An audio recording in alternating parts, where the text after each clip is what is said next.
The year is 2010, and the fifth installment in the Sakura Wars series would finally make its way to the United States and Europe. However, not that many people would actually end up playing it, and so the series would spend the next few years essentially dormant. Then, in 2020, it returned in the form of a soft reboot, keeping the visual novel elements from previous entries, but changing the turn-based formula that has been used since the beginning of the series with hack and slash gameplay.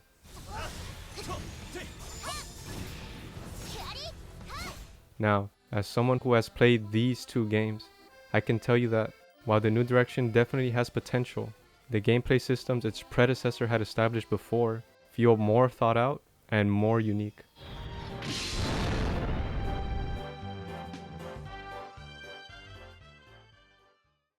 Upon launching Reboot, you're hit with an animated opening that perfectly sets the stage for the adventure you're about to have, accompanied by an earworm of a song.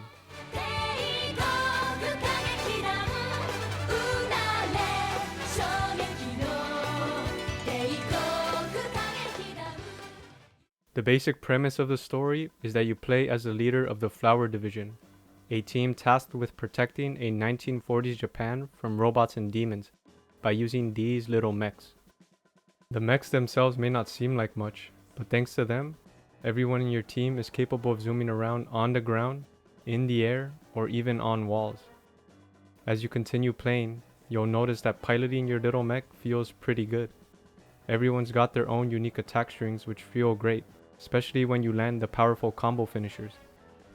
Most enemies, usually the bots, are susceptible to being tossed up in the air or knocked off the stage. There's also a perfect dodge system and super moves to utilize.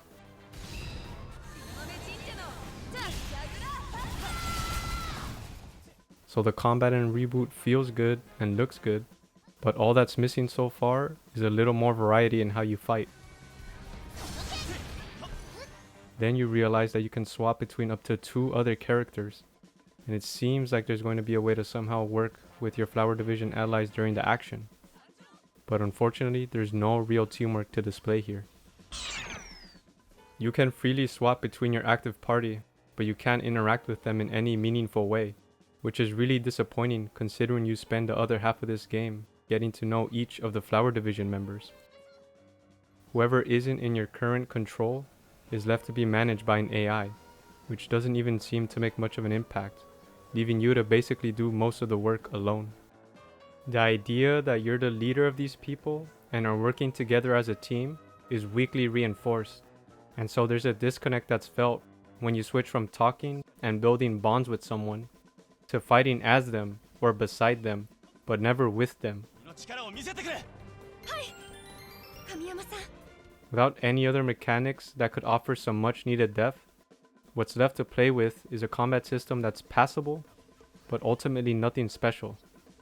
I can imagine the experience being better if you could swap characters mid-combo,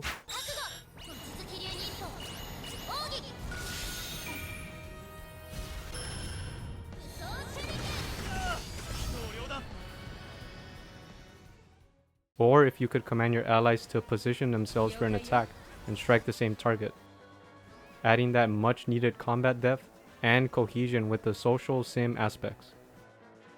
But anyway, speaking of positioning, boot up Sakura Wars 5, and just like its successor, you're also presented with an animated opening that gets you ready to begin, with a song that's almost as catchy.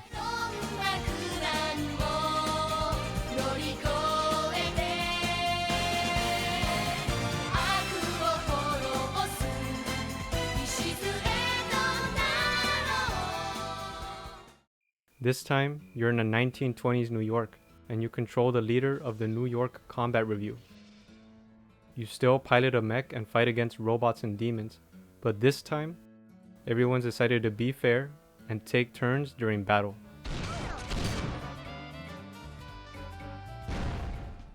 Each turn grants the player and enemy an opportunity to use their limited resources, including moving and attacking.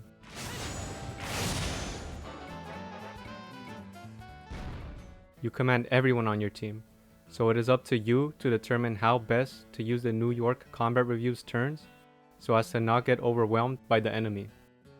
Since your orders will be followed, that means you can set up scenarios where groups of robots are caught between two fighters positioned parallel from each other, and thus the robots can be dealt with using the powerful joint attacks. Here I come! I'll judge 'em!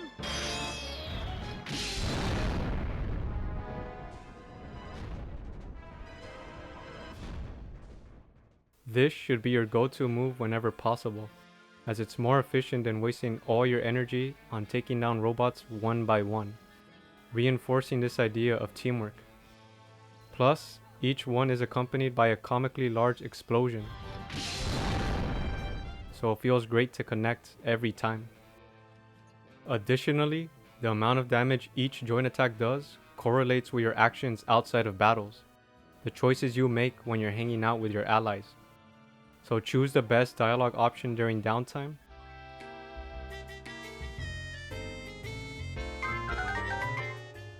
and that'll translate to a relatively easier time during fights. Thus, a tangible bridge is connecting two worlds, the talking world and the fighting world. And while each joint attack is functionally the same, it's the fact that you actually work with your team and see them work with each other that elevates the experience compared to what was found in Reboot. And besides joint attacks, there are other mechanics that you can exploit if you want to get the most out of your turns. For example, when in control of the leader, you can shift between 3 different strategies, each of which determines how much it costs to block incoming damage and how much it costs to build your special meter. So as an example, if you execute a plan and find yourself with 1 action left near enemies, switch to the defensive strategy for its 1 cost block. However, you know your teammates won't need the cheap block soon, so you switch to a more offensive strategy to go for the attack. Use the help me command, allowing you to teleport someone to you, which makes it possible to easily connect a big joint attack. Use your protects to nullify any and all damage for an ally who you know will be attacked in a moment. Good job, Sheens! Use the mech's free movement to your advantage by potentially grabbing more robots than if you had taken an obvious path.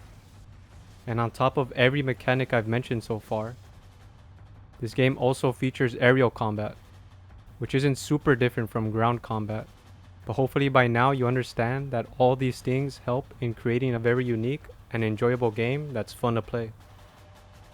Trying to strategize where your teammates should be positioned for maximum joint attack damage is a fun experience you can't really find anywhere else. Yes!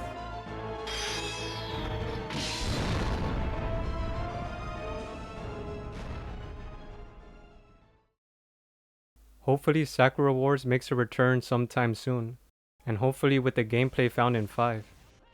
But if the action found in Reboot is going to be the norm going forward, the next entry should, at the very least, aim to establish a more noticeable connection between you and your teammates, both in and out of combat, to make the game more fun and more memorable.